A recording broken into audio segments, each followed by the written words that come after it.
नमस्कार। और आज की इस खास पड़ताल में आपका स्वागत है। आज हम भारत की एक बहुत ही प्राचीन और गहरी दार्शनिक परंपरा जैन धर्म की दुनिया में थोड़ा झांकेंगे। नमस्कार। हमारे पास जो जानकारी है वो एक दस्तावेज से है जिसका शीर्षक है जैन धर्म, नींव, दर्शन और विरासत।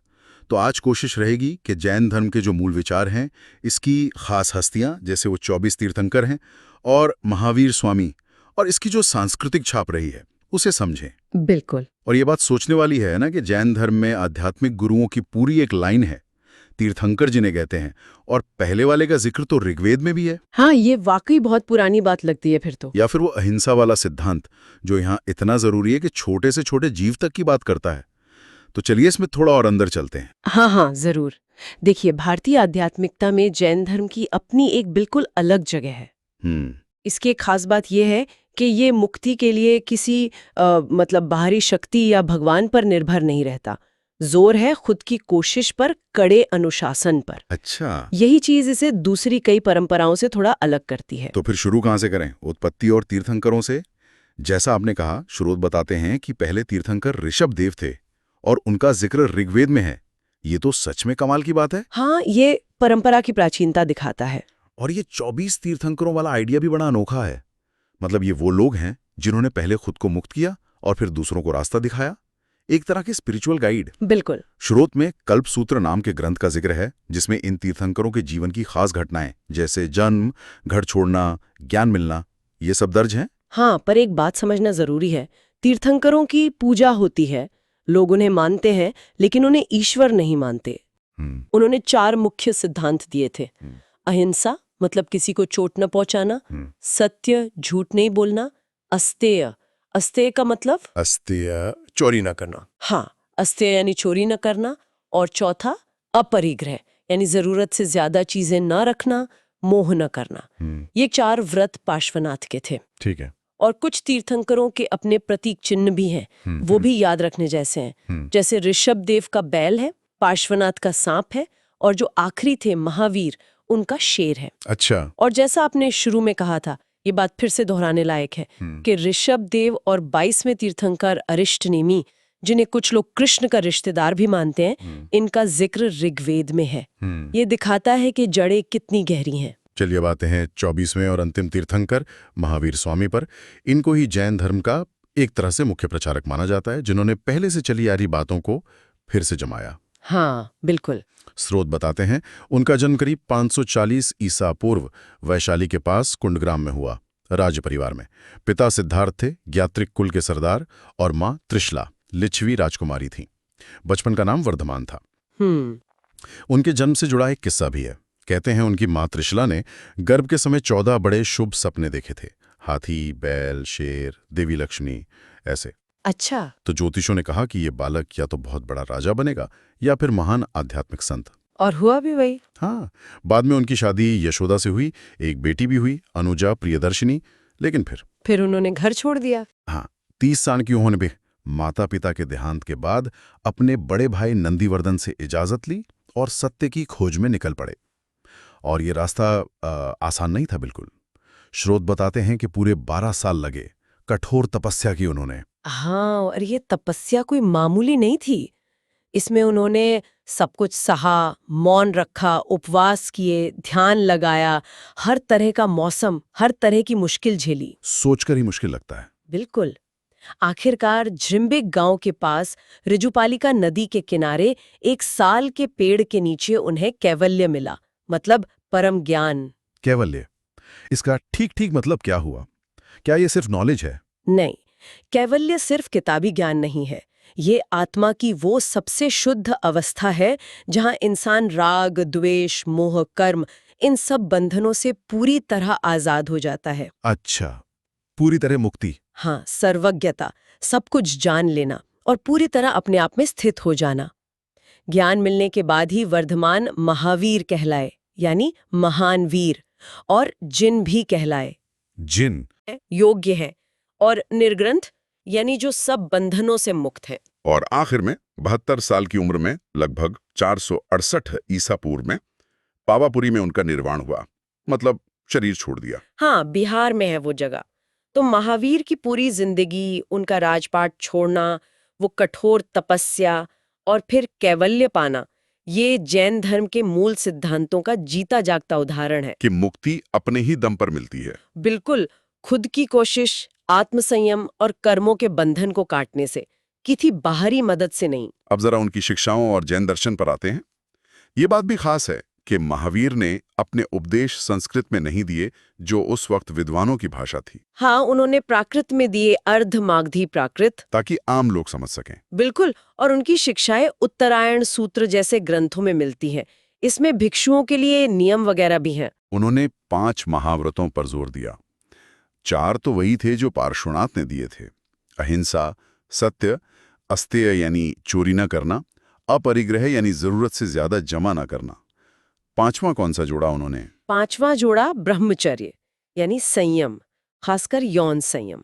ये 5 महाव्रत जैन साधु साध्वियों के लिए हैं, जिन्हें बहुत कड़ाई से पालन करना होता है। और गृहस्थों के लिए?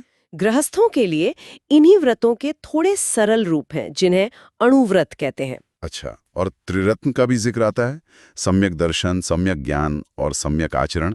ये क्या है? त्रिरत्न यानी 3 जौहर 3 रत्न, ये मोक्ष तक पहुंचने का रास्ता है। सम्यक दर्शन का मतलब है सत्य में पक्का विश्वास, तीर्थंकरों ने जो कहा है उस पर श्रद्धा। ठीक है। सम्यक ज्ञान मतलब जैन सिद्धांतों का सही और साफ ज्ञान होना, और सम्यक आचरण मतलब जो ज्ञान मिला है उसके हिसाब से सही तरीके से जीना, यानी महाव्रतों या अणुव्रतों का पालन करना। तो तीनों जरूरी हैं। हाँ, इन तीनों के मिलने से ही आत्मा कर्मों से छूटकर मोक्ष पा सकती है। चलिए कुछ और दार्शनिक विचारों पर बात करते हैं। अहिंसा की बात तो हमने शुरू में की, पर ये कितना गहरा है जैन धर्म में? अहिंसा तो जैन धर्म का, आप कह सकती हैं, सबसे बड़ा आधार है। अहिंसा परमो धर्मा। हाँ, सुनाए ये। और ये सिर्फ किसी को मारना या पीटना नहीं है, मन से, वचन से और शरीर से, तीनों तरह से किसी भी प्राणी को दुख न पहुंचाना। किसी भी प्राणी को? हाँ, और प्राणी का मतलब सिर्फ इंसान या जानवर नहीं, पेड़ पौधे भी, और यहाँ तक कि हवा, पानी, मिट्टी में जो छोटे छोटे जीव हैं वो भी। अरे बाप रे, सूक्ष्म जीव भी? हाँ, इसी वजह से जैन खानपान और रहन सहन में इतनी सावधानी रखते हैं, जैसे पक्का शाकाहारी होना, सूरज डूबने से पहले खा लेना, पानी छान कर पीना, ये सब इसी अहिंसा का पालन करने के तरीके हैं। ये तो वाकई बहुत बहुत गहरा विचार है। अच्छा, एक और सिद्धांत है, स्याद्वाद या अनेकांतवाद। ये सुनने में थोड़ा कॉम्प्लिकेटेड लगता है। हाँ, अनेकांतवाद या स्याद्वाद ये जैन दर्शन की एक बहुत ही यूनिक चीज है। इसका मूल आइडिया ये है कि सच्चाई या असलियत बहुत जटिल होती है, उसके कई पहलू होते हैं। कई पहलू? हाँ, किसी भी चीज को या विचार को सिर्फ एक तरफ से देखकर पूरी सच्चाई नहीं पता चलती। हर बात, हर कथन किसी ना किसी नजरिए से ही सही होता है, पूरी तरह से नहीं। अच्छा, जैसे वो अंधे और हाथी वाली कहानी? बिल्कुल, वही उदाहरण सबसे अच्छा है। हर अंधा हाथी के अलग अलग हिस्से को छूता है, कोई पैर को, कोई सूंड को, कोई पूंछ को, और उसी को पूरा हाथी समझ लेता है, जबकि असली हाथी तो इन सब के मिलने से बनता है। तो ये एक तरह से कट्टरता से बचने की बात है। हाँ, कि मेरा ही नजरिया सही है, ऐसा नहीं मानना चाहिए। एकदम सही। ये विचारों में सहनशीलता सिखाता है। ये कहता है कि हमारे ज्ञान की सीमाएं हैं। हमें ये दावा नहीं करना चाहिए कि हमें ही पूरा सच पता है। हर चीज के अनेक पहलू हो सकते हैं, अनेकांत। दिलचस्प है। अच्छा, जैन दर्शन दुनिया को कैसे देखता है? श्रोत में जीव और अजीव का जिक्र था। हाँ, जैन फिलॉसफी मानती है कि ये पूरा ब्रह्मांड 2 मूल चीजों से बना है। एक है जीव, यानी जिसमें चेतना है, आत्मा है, ये अनंत है और हर प्राणी में है। इंसान, जानवर, पक्षी, कीड़े, पौधे, यहाँ तक कि पृथ्वी, पानी, आग, हवा में भी जीव माना गया है। हर चीज में? हाँ, और दूसरा है अजीव, यानी जिसमें चेतना नहीं है, जो जड़ है।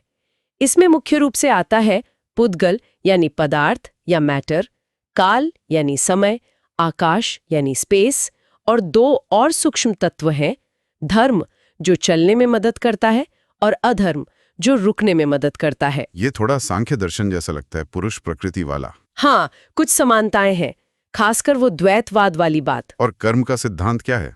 क्या ये बाकी भारतीय दर्शनों जैसा ही है? थोड़ा अलग है। जैन धर्म में कर्म को एक बहुत बारीक पदार्थ, पुद्गल माना जाता है, जब हम मन, वचन या शरीर से कुछ करते हैं तो ये कर्म हमारी आत्मा की तरफ खिंचते हैं और उससे चिपक जाते हैं।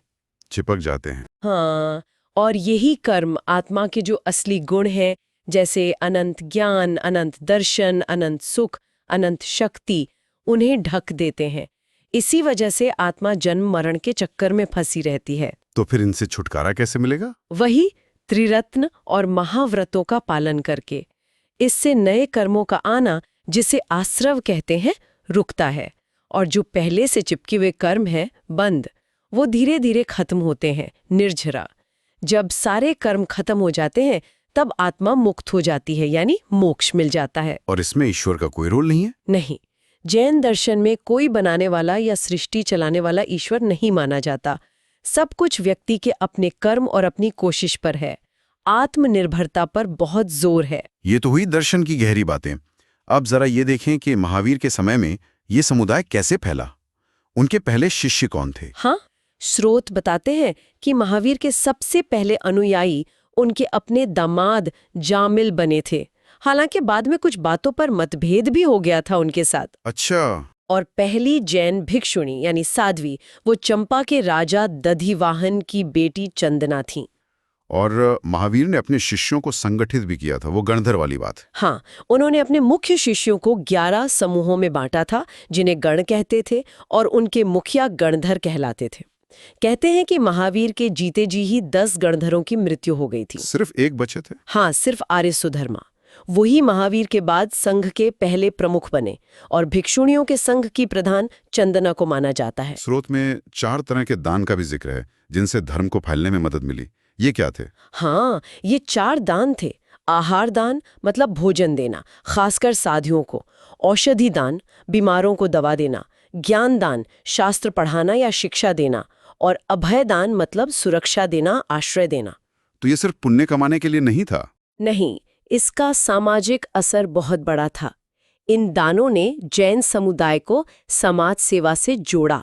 शिक्षा फैली, स्वास्थ्य सेवाओं में मदद मिली, जरूरतमंदों को सहारा मिला, और सबसे बड़ी बात, सभी प्राणियों के प्रति दया और सुरक्षा का भाव बढ़ा। ये दिखाता है कि जैन नैतिकता सिर्फ अपनी मुक्ति तक सीमित नहीं थी, समाज से भी जुड़ी थी। आगे चलकर जैन धर्म में एक बड़ा बंटवारा हुआ, श्वेतांबर और दिगंबर। इसकी क्या कहानी है? हाँ, ये घटना महावीर के निर्वाण के करीब 200 साल बाद की है, लगभग 300 ईस्वी पूर्व। उस समय मगध में एक बहुत भयंकर अकाल पड़ा था। कहते हैं 12 साल तक चला। 12 साल? हाँ, तो जैन संघ के एक बड़े आचार्य थे भद्रबाहु। वो अपने बहुत सारे शिष्यों के साथ अकाल से बचने के लिए दक्षिण भारत चले गए, आज के कर्नाटक की तरफ। अच्छा। और दूसरे बड़े आचार्य थे स्थूलभद्र, वो अपने शिष्यों के साथ मगध में ही रुक गए। तो इसी दूरी और अलग-अलग हालात की वजह से फर्क आ गया। बिल्कुल। जब अकाल खत्म हुआ और भद्रबाहु के शिष्य वापस मगध लौटे, तो उन्होंने देखा कि जो लोग मगध में रुके थे, यानी स्थूलभद्र के शिष्य, उन्होंने कुछ नियमों में ढील दे दी थी, जैसे वो सफेद कपड़े पहनने लगे थे। जबकि दक्षिण गए लोग अब भी पुराने कठोर नियमों का पालन कर रहे थे, जिसमें कपड़े न पहनना भी शामिल था। बस इन्हीं मतभेदों से जैन संघ 2 हिस्सों में बंट गया। और वो 2 हिस्से हैं, श्वेतांबर और दिगंबर। नाम से ही कुछ मतलब समझ आता है? हाँ, श्वेतांबर यानी सफेद कपड़े पहनने वाले, ये स्थूलभद्र के अनुयायी हुए। और दिगंबर यानी दिशाएं ही जिनके वस्त्र हों, मतलब बिना कपड़ों के रहने वाले, ये भद्रबाहु की परंपरा को मानने वाले हुए। इनके बीच मुख्य अंतर क्या है? स्रोत में तो काफी लंबी लिस्ट थी, कुछ खास बातें बता सकती हैं? हाँ, सारे अंतर गिनाना शायद जरूरी न हो, पर कुछ मुख्य बातें हैं। जैसे? दूसरा बड़ा अंतर स्त्रियों की मुक्ति को लेकर है। दिगंबर मानते हैं कि औरतें उसी जन्म में मोक्ष नहीं पा सकती, उन्हें अगले जन्म में पुरुष बनना होगा। अच्छा। जबकि श्वेतांबर मानते हैं कि औरतें भी मोक्ष पा सकती हैं। इसी से जुड़ी एक और बात है 19वें तीर्थंकर मल्लीनाथ को लेकर। दिगंबर उन्हें पुरुष मानते हैं, श्वेतांबर स्त्री। ये तो बड़ा फर्क है। हाँ, फिर महावीर के जीवन को लेकर भी थोड़ा फर्क है। दिगंबर मानते हैं कि महावीर ने शादी नहीं की थी, वो बाल ब्रह्मचारी थे। श्वेतांबर मानते हैं कि उनकी शादी यशोदा से हुई थी और बेटी भी थी। और कैवल्य के बाद भोजन? हाँ, दिगंबर मानते हैं कि कैवल्य यानी परम ज्ञान मिलने के बाद जिन को खाने की जरूरत नहीं रहती। श्वेतांबर मानते हैं कि जब तक शरीर है तब तक भोजन जरूरी है। और ग्रंथों को लेकर भी कुछ है? हाँ, आगम ग्रंथ। श्वेतांबर, आजकल जो आगम ग्रंथ मिलते हैं उन्हें प्रामाणिक मानते हैं। दिगंबर मानते हैं कि असली आगम ग्रंथ खो चुके हैं। तो ये कुछ मुख्य अंतर हैं। दिखाते हैं कि कैसे एक ही जड़ से निकली दो शाखाएं बन गई। क्या इन सिद्धांतों को ठीक से जमाने के लिए कोई मीटिंग्स वगैरह भी हुई? हाँ, 2 बड़ी जैन संगीतियां या परिषदें हुई। पहली हुई पाटलिपुत्र में, पटना में, लगभग 300 ईस्वी पूर्व, स्थूल भद्र की अध्यक्षता में। उसमें कोशिश हुई कि जैन सिद्धांतों और ग्रंथों को इकट्ठा किया जाए, पर भद्रबाहु के अनुयायियों ने इसमें हिस्सा नहीं लिया था। अच्छा। दूसरी संगीति बहुत बाद में हुई, 6ठी शताब्दी ईस्वी में, गुजरात के वल्लभी में। देववर्धी क्षमाश्रमण उसके अध्यक्ष थे। इसमें आगम ग्रंथों को आखिरी तौर पर लिखा गया। यही ग्रंथ आज श्वेतांबर परंपरा का आधार हैं। इनका मकसद ज्ञान को बचाना और व्यवस्थित करना था। अब आते हैं जैन धर्म की कला और वास्तुकला पर। स्रोत बताते हैं कि ये भी बहुत शानदार रही है। हाँ बिल्कुल, मौर्यों के बाद के समय में मथुरा जैन कला का एक बड़ा सेंटर था। गुजरात में वडोदरा के पास अकोटा नाम की जगह से 6ठी से 9वीं सदी की कांसे की बहुत खूबसूरत मूर्तियां मिली हैं। अच्छा, कांसे की मूर्तियां? हाँ, मूर्तियों में ज्यादातर तीर्थंकर ही हैं। ऋषभदेव यानी आदिनाथ, पार्श्वनाथ, महावीर या तो वो पद्मासन में बैठे हैं, मतलब ध्यान मुद्रा में, या फिर कायोत्सर्ग मुद्रा में खड़े हैं। कायोत्सर्ग? हाँ, कायोत्सर्ग मतलब शरीर से मोह छोड़कर एकदम सीधे खड़े होकर ध्यान करना। साथ में उनकी यक्ष यक्षिणियों की मूर्तियां भी मिलती हैं। ये सहायक देव माने जाते हैं, जैसे आदिनाथ की यक्षिणी चक्रेश्वरी, नेमिनाथ की अंबिका। लेकिन शायद सबसे जबरदस्त उदाहरण तो कर्नाटक में श्रवण बेलगोला में गोमतेश्वर बाहुबली की मूर्ति है। हाँ, वो तो कमाल है सच में। हाँ, वो तो अद्भुत है। स्रोत बताते हैं कि ये मूर्ति 10वीं शताब्दी में बनी। गंग वंश के मंत्री और सेनापति थे चामुंडा राय, उन्होंने बनवाई थी। और ये करीब 18 मीटर यानी 57 फीट ऊंची है और एक ही ग्रेनाइट पत्थर को काटकर बनाई गई है। दुनिया के सबसे ऊंची सिंगल स्टोन मूर्तियों में से एक है। हाँ, और वो कायोत्सर्ग मुद्रा में है, मतलब एकदम सीधे खड़े होकर ध्यान करने वाली मुद्रा। पर उसकी ऊंचाई और भव्यता के अलावा एक और खास बात है उसमें। क्या? मूर्ति के पैरों के पास लताएं लिपटी हुई दिखाई गई हैं और चींटियों के टीले मतलब बमीठे बने दिखाए हैं। अच्छा, क्यों? ये इस बात का निशान है कि बाहुबली इतने गहरे ध्यान में डूबे थे, इतने लंबे समय तक, कि उन्हें पता ही नहीं चला कि उनके शरीर पर लताएं चढ़ गईं और दीमकों ने घर बना लिया। ये उनकी गहरी तपस्या और आत्मसंयम को दिखाता है। कमाल है। और वहां हर 12 साल पर वो महामस्तकाभिषेक भी होता है ना? हाँ, बहुत बड़ा उत्सव होता है वो। श्रवण बेलगोला के अलावा और कौन सी खास जगह हैं? और भी कई हैं। राजस्थान में माउंट आबू पर दिलवाड़ा के मंदिर हैं। संगमरमर की इतनी बारीक नक्काशी है कि देखने वाले दंग रह जाते हैं। गुजरात के चालुक्य राजाओं के मंत्रियों ने बनवाए थे, विमल शाह और वस्तुपाल तेजपाल। हाँ, दिलवाड़ा का नाम तो बहुत सुना है। फिर गुजरात में ही पालीताना के पास शत्रुंजय पहाड़ी है। वहां तो सैकड़ों मंदिरों का पूरा शहर बसा हुआ है। जैनियों का बहुत बड़ा तीर्थ है वो। हाँ। मध्य प्रदेश में खजुराहो में भी सुंदर जैन मंदिर हैं, चंदेल राजाओं ने बनवाए थे। अच्छा, खजुराहो में भी? हाँ, और दक्षिण में तमिलनाडु में सित्तनवासल की गुफाएं हैं, वहां पुरानी जैन पेंटिंग्स मिलती हैं। और ये सब इसलिए बन पाया क्योंकि जैन धर्म को राजाओं का, शासकों का साथ मिला। हाँ बिल्कुल, इतिहास में कई राजाओं और राजवंशों ने जैन धर्म को संरक्षण दिया। जैसे मगध के राजा बिंबिसार, अजातशत्रु, ये महावीर के समय के थे। फिर नंद राजा, मौर्य सम्राट चंद्रगुप्त मौर्य, कहते हैं उन्होंने जीवन के आखिर में जैन धर्म अपना लिया था और भद्रबाहु के साथ दक्षिण चले गए थे। हाँ, ये कहानी तो काफी मशहूर है। फिर कलिंग के राजा खारवेल, उनका हाथी गुम्फा शिलालेख बहुत फेमस है।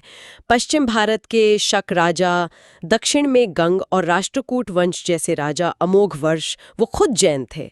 गुजरात के चालुक्य राजा, मध्य भारत के चंदेल राजा, इन सब ने जैन धर्म को, उसके साहित्य को, कला को बहुत बढ़ावा दिया। तो चलिए आज की इस गहरी पड़ताल को अब समेटते हैं। हमने जैन धर्म की प्राचीन जड़ों को देखा, तीर्थंकर परंपरा को समझा, खासकर ऋषभदेव और महावीर स्वामी के जीवन और उनकी शिक्षाओं पर बात की। हाँ, और अहिंसा, अनेकांतवाद, त्रिरत्न जैसे जो मूल सिद्धांत है, उनके महत्व को समझने की कोशिश की। फिर हमने देखा कि कैसे श्वेतांबर और दिगंबर संप्रदाय बने और उनके बीच मुख्य अंतर क्या है। और आखिर में श्रवणबेलगोला, माउंट आबू जैसी जगहों की कमाल की कला और वास्तुकला की भी एक झलक ली। सही कहा। और जैन धर्म का जो मूल संदेश है, आत्मसंयम पर जोर, गहरी और सब तरफ फैली हुई अहिंसा और सभी जीवों के लिए सम्मान, ये बातें आज भी हमें बहुत कुछ सोचने पर मजबूर करती हैं। बिल्कुल। और इस चर्चा के आखिरी में शायद एक सवाल श्रोताओं के लिए छोड़ा जा सकता है सोचने के लिए। जैन धर्म का वो अनेकांतवाद वाला सिद्धांत, ये समझ कि सच के कई पहलू होते हैं और किसी एक नजरिए से ही उसे पूरा नहीं पकड़ा जा सकता। आज की दुनिया में जहां हम अक्सर देखते हैं कि विचारों में कितना टकराव है, कितना ध्रुवीकरण है, उसमें ये सिद्धांत कितना काम का हो सकता है। ये वाकई सोचने वाली बात है। इस पर सोचना वाकई दिलचस्प होगा।